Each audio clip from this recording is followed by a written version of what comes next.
uno se proponga decir cosas inaceptables, sino que la misma descripción de la realidad tal cual es en sí misma inaceptable. A poco que andemos en ella y descubramos que la realidad no acepta inaceptabilidades, que es como es independientemente de si nosotros la aceptamos o no. Digo esto porque voy a comenzar describiendo una agonía, una muerte. Hay algo en el mundo contemporáneo, en esta área del globo que nos toca vivir y en la cual hemos nacido. Hay algo, digo, que huele a cadáver. No ocurren las cosas que ocurren, que es lo que cotidianamente le ocurre a cada uno, ni de casualidad, ni de mala suerte, ni porque sí, sino que esto está enmarcado, indisolublemente enmarcado, por una situación que por ahora, o hasta este momento, o quizá por algún tiempo más todavía, se escapa al control de cada uno de nosotros y de cada uno de los argentinos.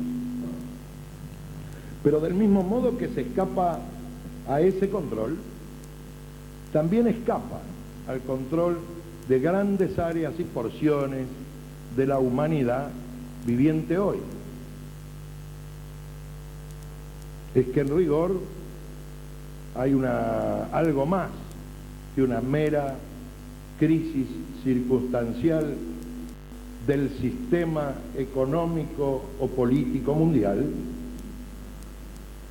sino que estamos asistiendo al final de una civilización completa, que es la civilización llamada occidental. Y me imagino yo un patricio romano del siglo III que asistía, como asistimos nosotros, al fin de su civilización, inabarcable por el conjunto de su vida y por la misma razón también quizás imperceptible, salvo a muy contados y determinados perspicaces hombres que vieron por entremedio de la trama de los acontecimientos lo que iba a ocurrir. Pero para nosotros esto no ocurre en 2, en 3, en 4 generaciones, sino que en el cortísimo espacio de tiempo de nuestra sola vida hemos asistido a un florecer, a un creer que algunos eran los amos del mundo, y a su caída, y también a su reemplazo. No ha sido frecuente, y yo diría que quizás sea la primera vez, que una generación de la humanidad viviente asiste a este tipo de fenómenos. De modo que esto tiene no solo ya las dificultades de la situación que se pinta por sí misma, sino además las dificultades de su velocidad. La capacidad para adquirir, para aprehender esto que pasa, son capacidades que no todo el mundo está dispuesto a de golpe adquirir, pese a que todos los hombres venimos equipados con el mismo sistema de percepción, pero unos más u otros menos. La cultura, su situación concreta, su circunstancia, le impiden o le facilitan la comprensión o la aprehensión de este fenómeno. No digo yo la posibilidad de describirlo, sino la posibilidad de responder a este incentivo de la realidad, que en última instancia es lo único importante. Y fíjense ustedes que tiene más capacidad de respuesta nuestro pueblo en común que todos los sectores que se suponía antes que tendrían o habrían ganado, o mediante la educación, o mediante la posición, o mediante la responsabilidad, mayor aptitud para responder a este tipo de incentivos. Sin embargo, no es así. Todos aquellos que estuvieron o están en relación con esto que muere, están en peor condición para comprenderlo y para comprender verdaderamente qué pasa. Digo esto en referencia a los dirigentes políticos, a los dirigentes empresarios, a los dirigentes de todo tipo en la Argentina de hoy. Y yo diría más que en la Argentina de hoy, porque esto se extiende a casi el conjunto del planeta, ya que la crisis de la civilización occidental, no poniendo en crisis el conjunto de otros o de otras civilizaciones, por su extensión y por haber extendido un sistema económico a todo el planeta, ha puesto también en crisis a muchos otros lugares que no lo estaban por sí mismos. De modo que esta su crisis es en un aspecto una crisis global y en otro aspecto una crisis particular. En el resto del planeta se va a resolver de una manera. Allí, en la cuna, en la matriz de la civilización occidental, lo único que queda es enterrar un cadáver. Y fíjense ustedes que los síntomas acelerados de la agonía están a la vista de cualquiera. Hace 50 años que Occidente no produce un pensador.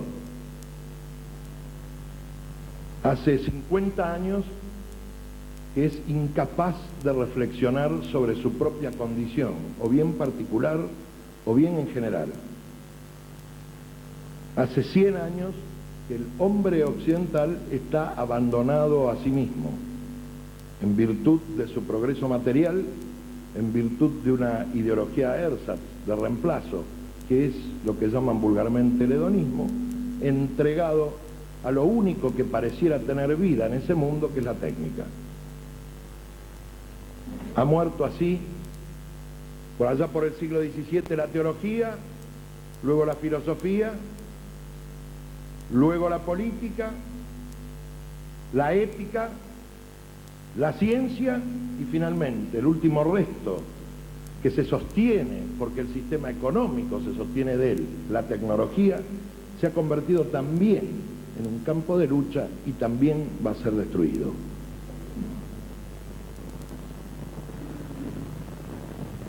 Un acto de parálisis como el que, por ejemplo, Estados Unidos y Europa Occidental tienen hoy frente a un incentivo como el que planteara Irak en relación a la ocupación de Kuwait, demuestra a las claras, por un lado, la intencionalidad de aquellos que conducen a la civilización occidental y por otro lado su incapacidad absoluta de corresponderse con sus necesidades. Esto yo creo que para muestra basta un botón, pero hay otras muestras. Yo lo que quisiera es que comprendiéramos a cabalidad que lo que acaba de terminar no es ni la historia, ni el mundo, ni ninguna de estas cosas, sino simplemente se muere una civilización de la cual los argentinos lo único que obtuvimos fue nuestra propia opresión.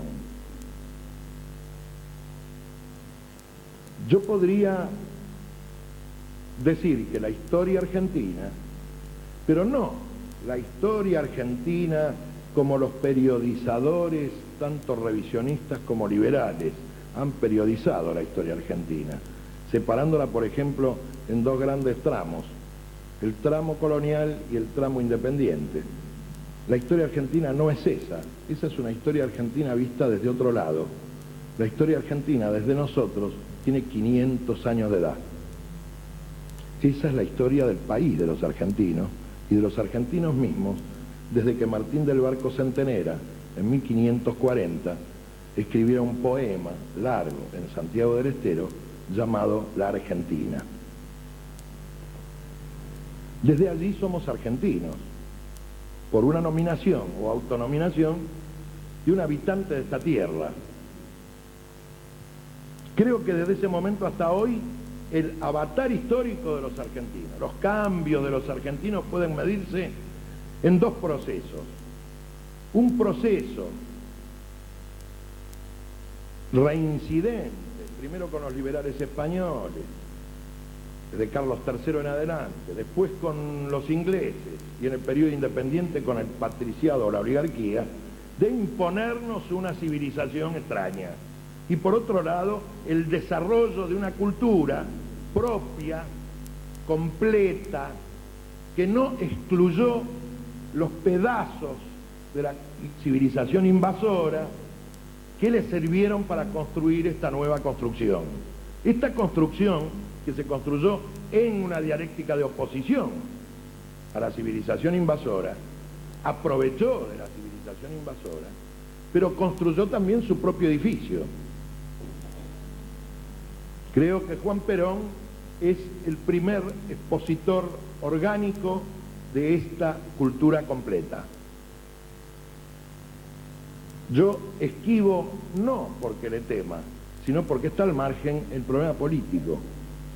Porque el problema político no es un problema visto desde esta circunstancia, es un elemento más que coadyuva a esta visión. De modo que cuando los liberales decían el problema de la Argentina es entre la civilización y la barbarie, no decían una mentira, sino que decían una verdad vista por una lente deformante. Esta verdad vista por un lente deformante era que civilización significaba la adquisición de la civilización occidental a cambio del rechazo de la construcción cultural original, y la barbarie significaba la construcción de nuestra cultura original y por lo tanto el reemplazo de esta civilización extranjera por una civilización propia. Esta tierra tomó todos los elementos de que tuvo a su disposición, tanto técnicos, humanos, ideológicos o del conocimiento, y los mezcló. Yo diría los mestizó, los hibridó. En términos de algunos que saben de qué se trata, por ejemplo, aquel que cría ganado lo sabe, la hibridación es una forma de potenciar la nueva generación. Esta hibridación sucesiva que se ha venido dando en la Argentina en todos los planos, ha hecho y ha constituido un potencial. Este potencial es el potencial real de los argentinos. Cuando llegamos a este momento, al momento que vivimos hoy, a esta contemporaneidad, podemos descubrir que todos los fenómenos que nosotros percibimos desde otra visión, de decir el Estado se muere, se aleja, desaparece, la ineficacia de los partidos políticos, no es nada más que los aspectos singulares de un problema plural, de un problema más grande, que es la muerte de eso que ellos representan, que es la civilización invasora. Extraña. En tanto que la unidad del pueblo argentino, en torno a su fe, en torno a su propia unidad, en tanto tal, en torno a su propia expresión, estas unidades diversas, pero que se expresan como únicas, son la expresión de la nueva civilización que están haciendo, sucesora en esta área del globo de la civilización occidental, pero totalmente nueva también. Los elementos que estaban presentes de una manera en la civilización occidental van a estar presentes de otra, con otros nuevos en esto que nace. Cuando en Europa dicen esto es el fin de la historia, tienen razón, es el fin de su historia. Y nosotros debemos decir por contrapartida, estamos en el umbral de la historia. Perón es la puerta que ha abierto para los argentinos y no solo para nosotros, pero en principio para nosotros, porque de eso estamos hablando aquí y por algo es, ha abierto, digo, la puerta de un nuevo proceso histórico. Ese nuevo proceso histórico no es ni el peronismo, es otra cosa. Es una cosa donde esto, como palabras como peronismo, o como Juan Perón, o como comunidad organizada, o como unas palabras que tenían un significado meramente ideológico antes, van a tener un significado constructivo concreto, dicho de esa manera o dicho de cualquier otra. Es decir, se van a referir a fenómenos reales, no a posibilidades ni a construcciones políticas, sino a fenómenos reales, que van a ocurrir en nuestra realidad, independientemente de lo que cada uno de nosotros hagamos. Yo sostengo que en alguna medida es inevitable la aparición de un nuevo proceso histórico. Y esta, de algún modo, inevitabilidad debe estar acompañada por una voluntad de construirlo de una forma, que es, creo yo, lo que nos reúne a todos nosotros aquí y a muchos otros compañeros que provienen del peronismo y seguimos siendo peronistas, y a muchos otros que, no habiendo sido peronistas, tienen una cualidad superior, que es ser argentino. Y esto reúne a la unidad de los argentinos.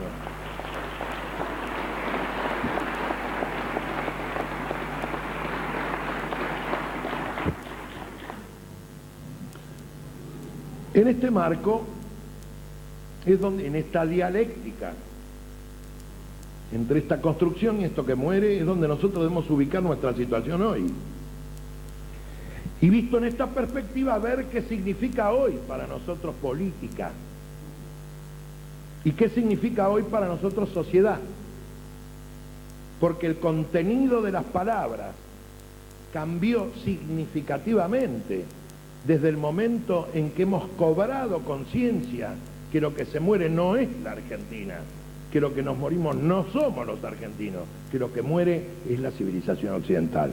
Desde ese momento, el contenido de las palabras necesariamente es otro. Entonces, lo único que puede sobrevivir del contenido de la palabra política y que nos sirve para definir hoy lo que es la política, en qué consiste su esencia, es una parte de una discusión que se dio hace mucho tiempo en Alemania respecto de este mismo tema de qué significa la política. Y yo diría, tomando una parte de eso, que la política es el arte de definir con claridad y separar con claridad qué es amigo y qué es enemigo. Y casi nada más. Es decir, si nosotros tomáramos la palabra amigo y enemigo en los términos en que solemos tomarla, tampoco entenderíamos nada. Debemos redefinir qué significa amigo y qué significa enemigo. Y yo empezaría por definir qué significa enemigo. Y enemigo significa únicamente aquel que no permite que yo viva. Y nada más. Mi enemigo no es el que piensa de otra forma, el que tiene otra fe, el que tiene otro color de piel, el que vive en otro lugar, el que es rico o el que es pobre, sino simplemente y únicamente aquel que no permite que yo exista. ¿Y qué es amigo entonces? Y amigo es el que no participa de esa posición. Claro, cuando el Evangelio dice, amad a vuestros enemigos, no se refiere a que debemos amar a quien no permite nuestra existencia, sino que debemos amar a aquellos que nosotros llamamos enemigos, que son en realidad nuestros enemigos personales, el que me miró mal, el que me debe guita, el que se quedó con mi novia, el que me pegó en la calle. Ese es el enemigo con el que sí debemos hacer la paz. Y en el campo de esa paz nace la Iglesia, el lugar donde es posible terminar esta enemistad. Pero esta final de esta enemistad, este campo neutralizado de paz en este lugar, implica el reconocimiento de la existencia del hostis, del enemigo verdadero, del que no me deja vivir. Y con él no hay paz posible. Y quiero que se entienda, no hay paz posible. ¿Qué significa esto? ¿Significa que la política entonces tiene una voluntad o implica una voluntad de destrucción del enemigo? No. ¿Por qué no? Porque implica primero una voluntad de defensa del amigo, antes que de destrucción del otro. Esto para nosotros.